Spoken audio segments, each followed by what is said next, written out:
Hi, my name is Abner.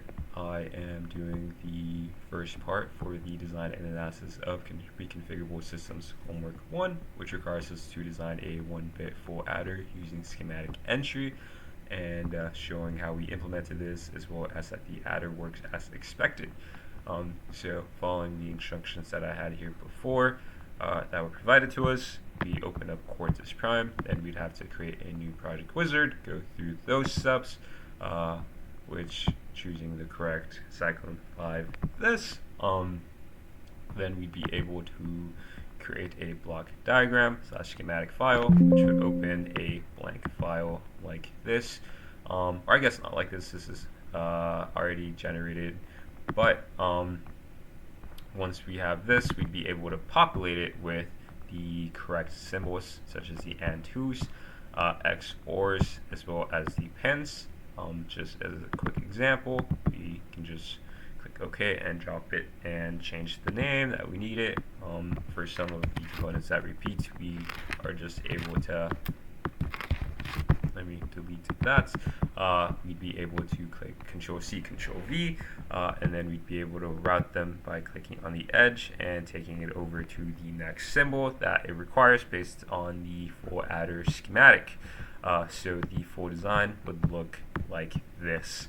Once this is completed, this is the schematic file. We are able to start compilation, which will give us the compilation reports. It does take some time, so it's already been ran here. You can see that the main things we're looking for are the fitter summary, which gives us the logic utilization and ALMs, as well as the pens and all the other components that or resources that are used.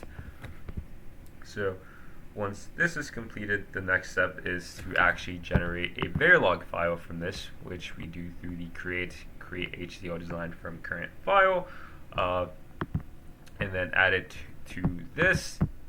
The way I personally do it is add remove files, add the file name. I already went through these steps, so I won't be repeating those specific parts, but I will be mentioning how I actually did those parts. So then once that was completed, I had to create a text bench, which the main way to do that was by clicking the processing, and start bench template writer, which generated a template which looks like this. Everything here is already pre-populated except this section, which I took directly from the instruction sheets. Again, just sort of showing what all the test vectors are going to be, all the inputs. It's 3-bit, so it goes through all the 8 different iterations. Once that was completed, I was able to add to the project through the file. I did have to change the name here. That's my old capture where I messed up. But it's in my document. My OS, Quartus Prime Projects, Simulation, Model Sim. Ran this a couple times, but I had to change the name to fulladder_tb.vhd.